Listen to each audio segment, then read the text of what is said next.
വേണ്ട, അവൻ എന്റെ അടുത്ത് കിടന്നോട്ടെ.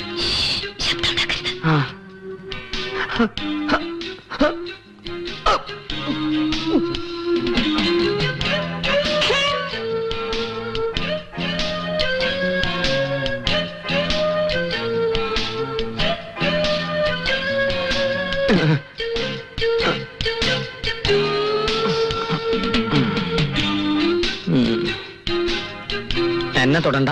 പാലക്കാട്ടുകാരൻ പലചരക്ക് വെച്ചോടക്കാരനെ പോയി തൊട്. അങ്ങനെ പറയില്ലേ ചേട്ടാ. കമലാക്ഷി. കമലു, എനിക്ക് നിന്റെ സ്വഭാവം മനസ്സിലാകുന്നില്ല. പകലൊരു നിറം, രാത്രി വേറൊരു നിറം. അയ്യോ, അതെന്താ വിഷമോ? അത് ശരി.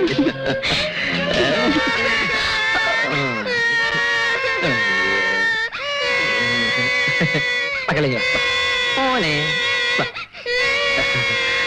മോനെ കരയല്ലേ?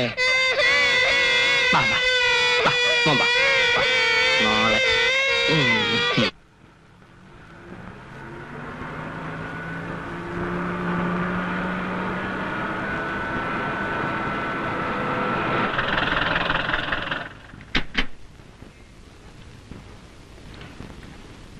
രാധിക എവിടെ? രാധിക ബാങ്കിൽ പോയി. എന്താ അവളുടെ പ്ലാൻ? എന്താന്ന് വെച്ചാൽ നമ്മളല്ലേ തീരുമാനിക്കുക. അവള് നിന്നോടൊന്നും പറഞ്ഞില്ലേ? അവൾ ആകെ അപ്സെറ്റാ. നീ പിന്നെ ചേട്ടത്തി അമ്മയാണെന്ന് പറഞ്ഞ് എന്തിനാണ് അവിടെ ഇരിക്കുന്നത്? ഞാനാണ് തീരുമാനം എടുക്കേണ്ടത്. അമ്മയില്ലാത്തതിന്റെ കുറവ് ഇപ്പോഴാണ് അറിയുന്നത്.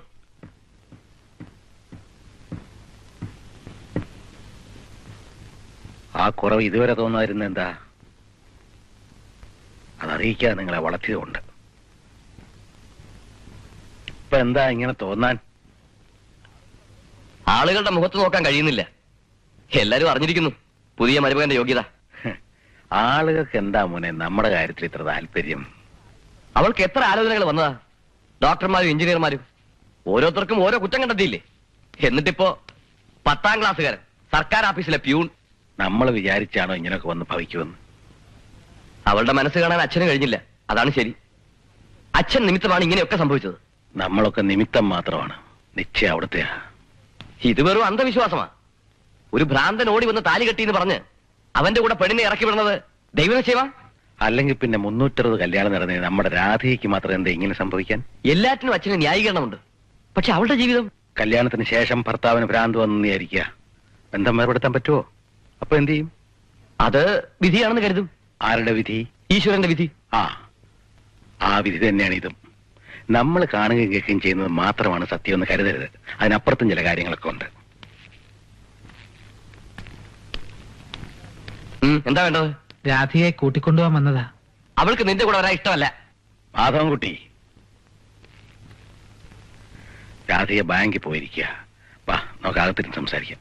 വാ.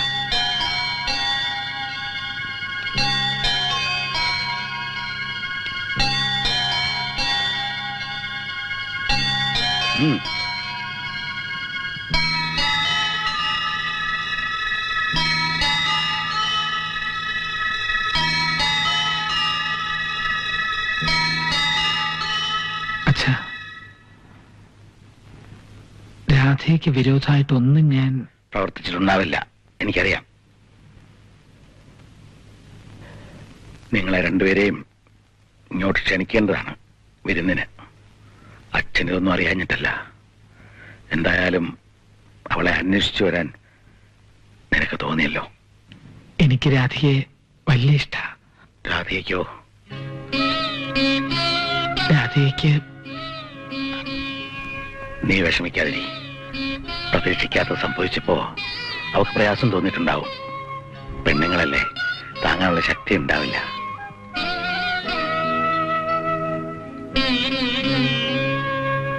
അല്ല, 1 മാസത്തെ ലീവ് എടുത്തിട്ട് ഇത്ര പെട്ടെന്ന് ജോയിൻ ചെയ്തു?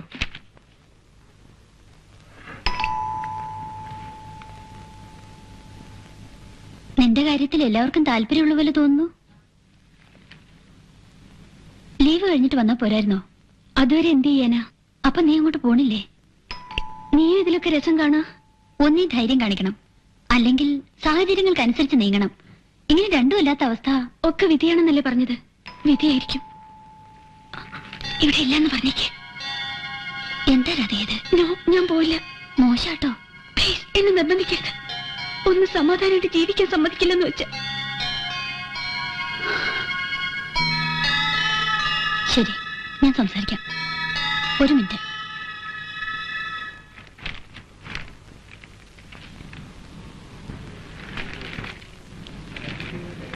വരൂ.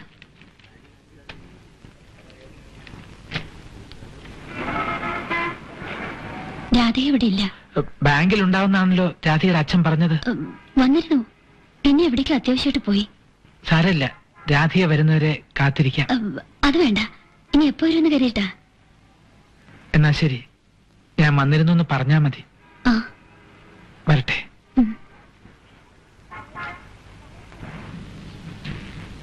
ഇത്ര ക്രൂവലാവരുത്. പാവം മനുഷ്യൻ. എന്തൊരു സ്നേഹ. എന്നോട് കാണിച്ച ക്രൂവൽറ്റിയോ? നീ അയാളോട് പെരുമാറിയത് ശരിയല്ലെന്നേ പറഞ്ഞുള്ളൂ. പിന്നെ ഞാൻ എങ്ങനെ പെരുമാറണം?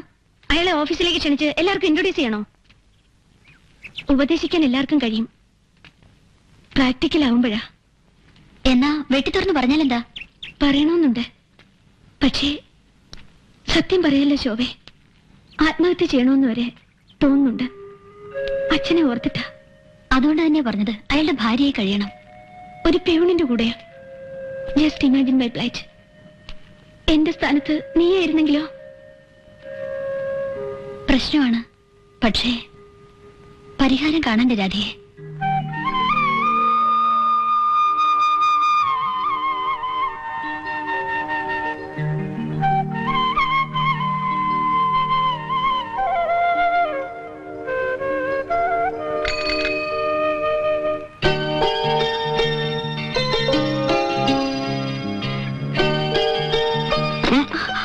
എന്താ ഹരിയേട്ടത്? ആരെങ്കിലും കാണും. അത് കൊള്ളാം. നമ്മൾ തമ്മിൽ സംസാരിക്കുന്ന കാണാത്ത ആരെങ്കിലും ഉണ്ടോ ഈ നാട്ടില്? പകർ, ഞാൻ നിന്റെ വീട്ടിലേക്കാ. അയ്യടാ, ഓരോ ആഗ്രഹങ്ങള്. എന്താ ആഗ്രഹിച്ചൂടെ? ഇങ്ങനെ സൈക്കിളിൽ കറങ്ങി നടക്കണം നേരെ എന്തെങ്കിലും ജോലി അന്വേഷിച്ചൂടെ? അന്വേഷിക്കാഞ്ഞിട്ടാണോ? ജോലി കിട്ടണ്ടേ? BA വരെ പഠിച്ചത് അബദ്ധമായെന്ന് തോന്നുന്നത്. അല്ലെങ്കിൽ എവിടെയെങ്കിലും ഒരു പ്യൂണായിട്ടെങ്കിലും കയറി പറ്റാമായിരുന്നു. പ്യൂണൊന്നും ആകണ്ട. എന്തേ? നിന്റെ ചേട്ടന്റെ ശമ്പളം എത്രയാണെന്ന് അറിയാവോ നിനക്ക്? എന്നാലും വേണ്ട. വേണം. അവളുടെ ഒരു അന്തസ്. അങ്ങനെ ഒരു ഉദ്യോഗം കിട്ടിയാൽ ഞാൻ ഓടിച്ചെല്ലും. ഇവിടെ തൂമ്പ എടുക്കാൻ വരെ തയ്യാറായിട്ട് നടക്കുക ഞാൻ.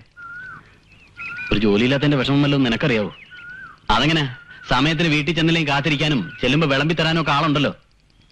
അച്ഛനും അമ്മയൊന്നും ഇല്ലാത്ത എനിക്കോ? വിഷമിച്ച അമ്മാവന്റെ വീട്ടിൽ നിൽക്കുന്നത്. ഓരോ ഉരുള ഉണ്ണുമ്പോഴും എല്ലി കുത്തുക. അതുപോലുള്ള വാക്കുകൾ അമ്മായി പറയുന്നത്. കുത്തുവാക്കൊക്കെ അമ്മായി റിസർവ് ചെയ്ത് വെച്ചിരിക്കുക, ഉണ്ണുമ്പോ പറയാൻ. ഇപ്പൊ അതൊരു ശീലായി. എന്നാ ഞങ്ങളുടെ വീട്ടിലേക്ക് വന്നൂടെ? വന്നാ രണ്ട് കൈയും നീട്ടി സ്വീകരിക്കുമെന്നറിയാം. കുട്ടികളുടെ മനസ്സുള്ള കണ്ണൻ, സ്വന്തം അമ്മയെ പോലെ സ്നേഹിക്കുന്ന നിന്റെ അമ്മ, പിന്നെ ഒരല്പം മധുരം പകരാൻ നീയും. എന്നാലും വേണ്ട. അതെന്താ? ഈ ബ്രഹ്മാവ് മനുഷ്യനെ സൃഷ്ടിക്കുമ്പോ തലയും കണ്ണും കാതും ഒക്കെ കളിമണ്ണുകൊണ്ട് ഉണ്ടാക്കുമല്ലോ. കൂട്ടത്തിൽ ഒരു ടീസ്പൂൺ സാധനം കൂടെ ചേർക്കും. അഭിമാനം. അതിടയ്ക്ക് തേട്ടി തേട്ടി വരും. ആ, ഒരു ജോലി കിട്ടട്ടെ. നിനക്കെന്താ ഇത്ര തിടുക്കം? 2 കൊല്ലമായില്ലേ ഒരു സബ്ജക്ട് എഴുതിയെടുക്കാൻ കിടന്ന് അംഗം വെട്ടുന്നു. പോയി പഠിക്കാൻ നോക്ക്. അവളുടെ ഒരു പ്രേമം. വീട്ടിന്റെ എടുത്തിയാട്ടം കണ്ട് അതുപോലെ തുള്ളാൻ തുടങ്ങിയ അനുഭവിക്കുന്നത് നീയായിരിക്കും. ഞാൻ എങ്ങനെയാ ചേച്ചി അവിടെ ജീവിക്കുക? ഇനി അതൊന്നും പറഞ്ഞിട്ട് കാര്യമില്ല. ആട്ടെ, കണ്ണന്റെ അമ്മ എങ്ങനെയാ? കണ്ണനോ? അറിയില്ല. നിനക്കറിയാണ്ട് അറിഞ്ഞിട്ടെന്താ? ഒരു കാര്യം ചോദിച്ചോട്ടെ, കണ്ണന് വേറെ രാകേഷിനെ പോലെ ഒരു വെൽ ക്വാളിഫൈഡ് സുന്ദരനാണെങ്കിൽ നീ അഡ്ജസ്റ്റ് ചെയ്തു പോവില്ലേ? അതിപ്പോ എല്ലാം നമ്മുടെ പ്രതീക്ഷയ്ക്കൊത്ത് കിട്ടിയെന്ന് വരൂല്ല. കല്യാണം കഴിഞ്ഞ അന്ന് മുതലേ നിന്റെ ചേട്ടൻ വരച്ച വരലല്ലേ ഞാൻ നിൽക്കുന്നത്. എന്തെങ്കിലും അപ്രിയം കാണിച്ചിട്ടുണ്ടോ? എല്ലാവർക്കും പ്രശ്നങ്ങളുണ്ട്, ഓരോ വിധത്തിലാണെന്ന് മാത്രം. നീ ആദ്യം മനസ്സുകൊണ്ടൊരു തീരുമാനം എടുക്കുക.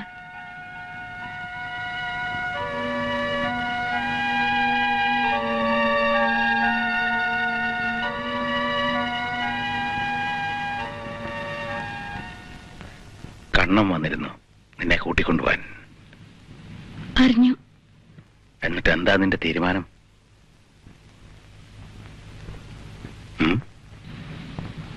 എനിക്കവിടെ കഴിയാൻ പറ്റില്ല അച്ഛാ.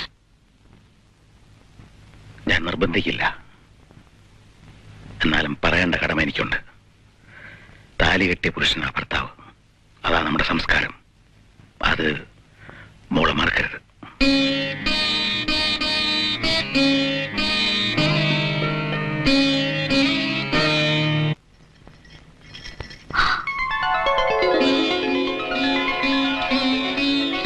അമ്മേ, ചേച്ചി വരുന്നു. വരൂ ചേച്ചി, വരൂ. മോള് വന്നോ?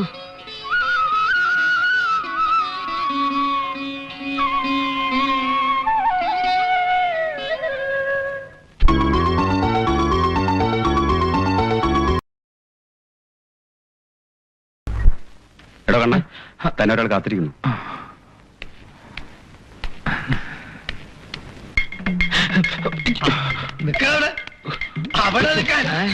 അയ്യോ, അവനെവിടെ?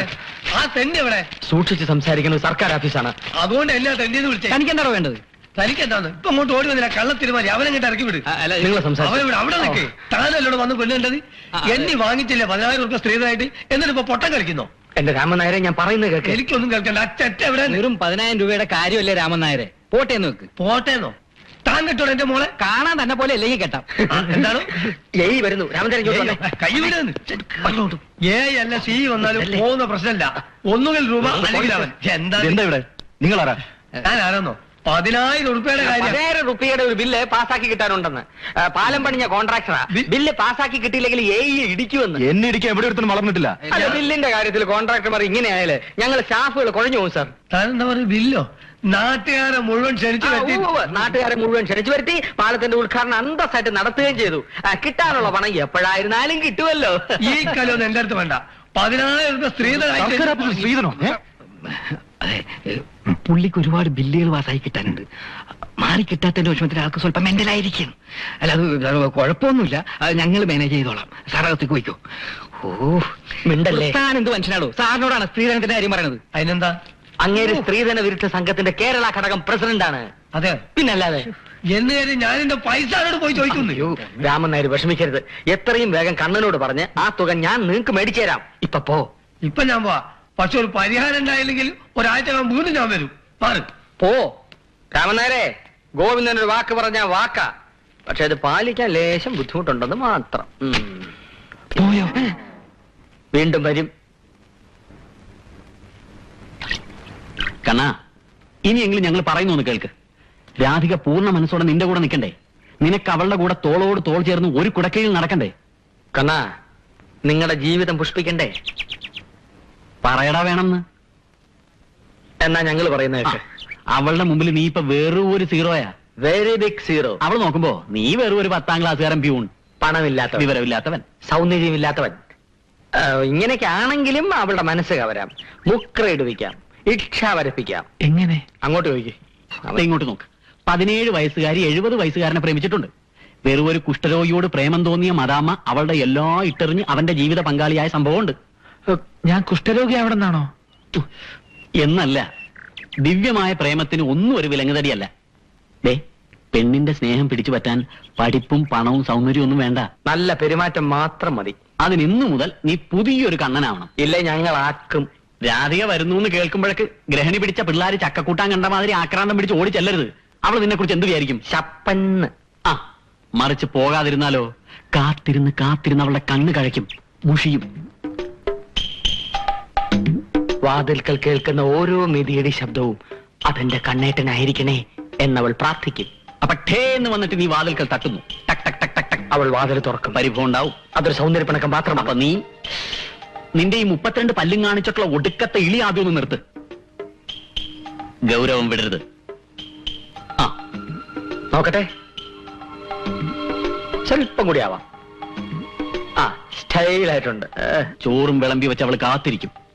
നീ വെയിറ്റ് ഇട്ട് സ്വപ്പം നേരം നിൽക്കുന്നു, കഴിക്കാനിരിക്കുന്നു. ഇവനൊരു സ്വഭാവമുണ്ട്, ആർത്തി.